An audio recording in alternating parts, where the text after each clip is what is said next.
Welcome to PCM all solution. तो आज की इस वीडियो में हम हिंदी की जो प्रश्न है उस प्रश्न को सॉल्व करेंगे जो 2025 के लिए काफ़ी इंपॉर्टेंट है।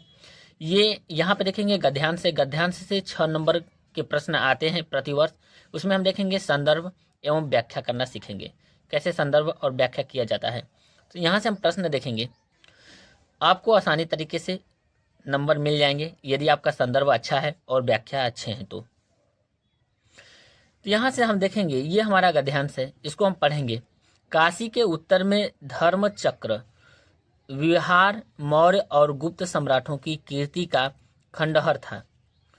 भग्न चूड़ा तीर्ण गुल्मों के ढके हुए प्राचीन ईंटों के ढेर में बिखरी हुई भारतीय शिल्प की विभूति ग्रीष्म की चंद्रिका में अपने को शीतल कर रही थी। जहाँ पंच वर्गीय भिक्षु गौतम का उपदेश ग्रहण करने के लिए पहले मिले थे, उसी स्तूप के भग्नावशेष की मलिन छाया में एक झोपड़ी के दीपालोक में एक स्त्री पाठ कर रही थी। तो ये रहा, इस तरह की स्टोरी आपको पढ़ना है। फिर उसके बाद दिया रहेगा प्रश्न में, ऐसे आपके बोर्ड प्रश्न में मिलेंगे, उपरोक्त गद्यांश का संदर्भ लिखिए। फिर बोलेगा कि गद्यांश के रेखांकित अंश की व्याख्या कीजिए। ग में देखेगा धर्मचक्र कहाँ स्थित था। तो ये रहेगा, सबसे पहले हम व्याख्या करेंगे, यहाँ पे संदर्भ लिखेंगे। अब यहाँ से हम लिखेंगे संदर्भ। सबसे पहले पहला नंबर हम लिखेंगे संदर्भ। तो लिखेंगे प्रस्तुत गद्यांश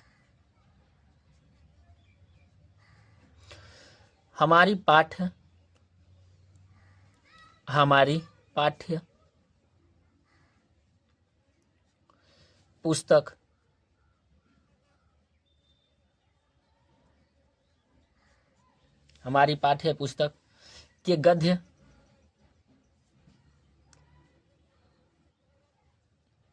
खंड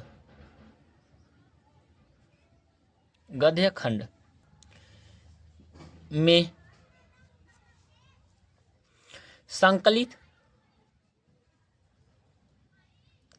संकलित ममता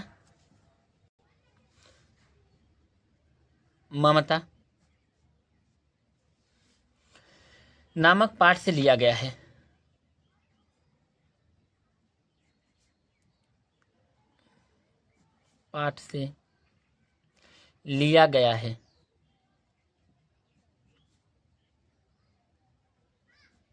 चैप्टर का नाम आपको जरूर लिखना है, कौन सा पाठ है, ममता नामक पाठ से लिया गया है।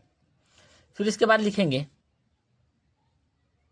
यहाँ पे इसके लेखक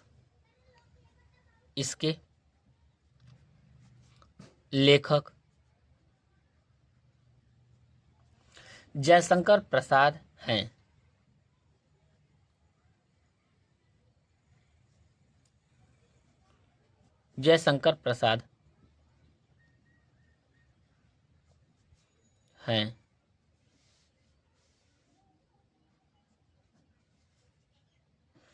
यहाँ से ये रहा संदर्भ। अब यहाँ पे हम सेकेंड नंबर देखेंगे व्याख्या। प्रसाद जी कहते हैं कि काशी के उत्तर में अनेक बौद्ध स्मारक हैं। इन स्मारकों को मौर्य वंश एवं गुप्त वंश का शान बढ़ाने के लिए बनवाया गया था। ये स्मारक अब टूट फूट चुके हैं। इनकी टूटी फूटी चोटियाँ, दीवारें, कंगूरे खंडहर बन गए हैं। इन पर झाड़ियाँ उग आई हैं, पत्ते बिखरे हैं। इन खंडहरों को देखकर ऐसा लगता है मानो ईंट के ढेर में बिखरी हुई भारतीय शिल्प कला की आत्मा ग्रीष्म ऋतु की चांदनी से स्वयं को शीतलता प्रदान कर रही हैं या कर रही थी। यहाँ से ये रहा व्याख्या।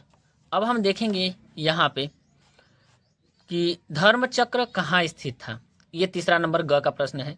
धर्मचक्र काशी नगर के उत्तर में स्थित है, जिसे भगवान गौतम बुद्ध ने सारनाथ नामक स्थान पर स्थापित किया था। तो ये धर्मचक्र के बारे में रहा। यहाँ से ये प्रश्न रहा, लिखेंगे।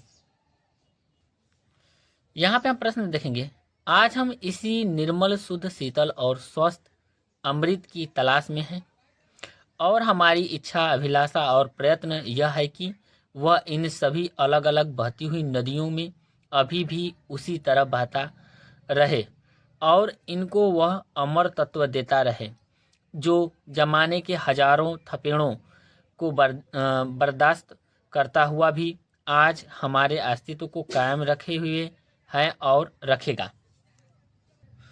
तो ये कहानी रही। अब हम देखेंगे इसके प्रश्न। आप देख सकते हैं उपरोक्त गद्यांश का संदर्भ लिखिए। दूसरा नंबर देखेंगे रेखांकित अंश की व्याख्या कीजिए।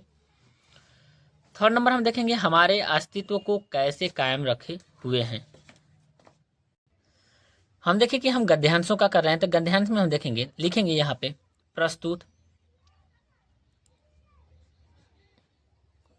प्रस्तुत गद्यांश हमारी पाठ्य पुस्तक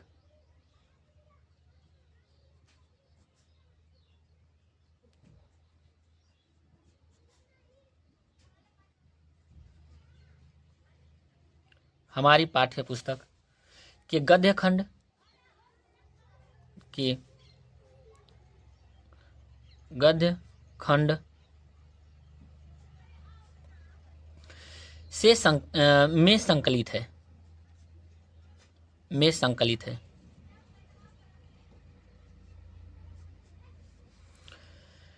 पाठ देखेंगे संस्कृति,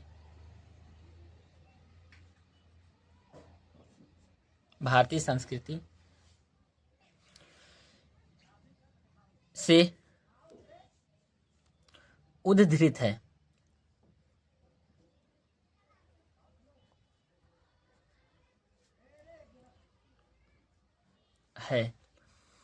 इसके लेखक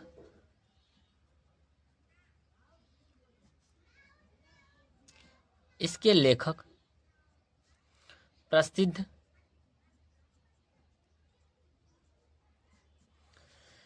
राजनीतिज्ञ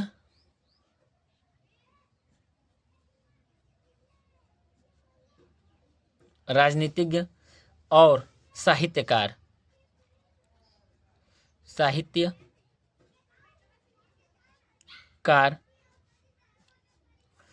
डॉक्टर राजेंद्र प्रसाद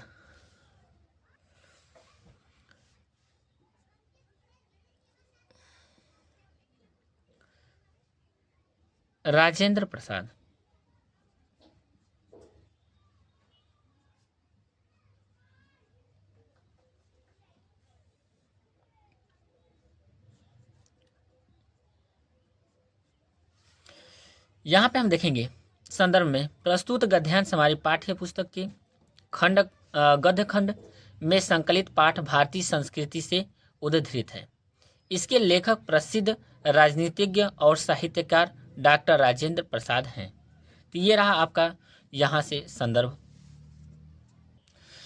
अब यहाँ से आप व्याख्या देख सकते हैं। डॉक्टर राजेंद्र प्रसाद कहते हैं कि भारतीय संस्कृति रूपी विशाल सागर में आकर गिरने वाली जाति, धर्म, भाषा आदि नदियों में एकता का जल अमृत की भांति बह रहा है। ये देखेंगे यहाँ से ये व्याख्या है उसके बारे में। तो व्याख्या में हम देख सकते हैं। अब गौ में हम देखेंगे कि गौ में हमारा पूछा है हमारे अस्तित्व को कौन कायम रखे हुए हैं। तो हमारे अस्तित्व को कायम रखने वाला अमृत तत्व भारतीय संस्कृति की एकता है। फिर उसके बाद देखेंगे गौ नंबर हम प्रश्न देखेंगे। तो गौ में बोला है कि भारतीय संस्कृति जो यहाँ पे घ में है, भारतीय संस्कृति रूपी विशाल सागर का जल किसके द्वारा मलिन हो गया है। तो यहाँ पे देखेंगे भारतीय संस्कृति रूपी विशाल सागर का जल सांप्रदायिकता, स्वार्थपरता, आतंकवाद, धार्मिक कट्टरता आदि के कारण मलिन हो गया है। तो ये रहे व्याख्या और काफ़ी इंपॉर्टेंट है जो प्रश्न आए हुए हैं बोर्ड एग्जाम में। तो वीडियो पसंद आई तो वीडियो को लाइक करें और चैनल को जरूर सब्सक्राइब करें।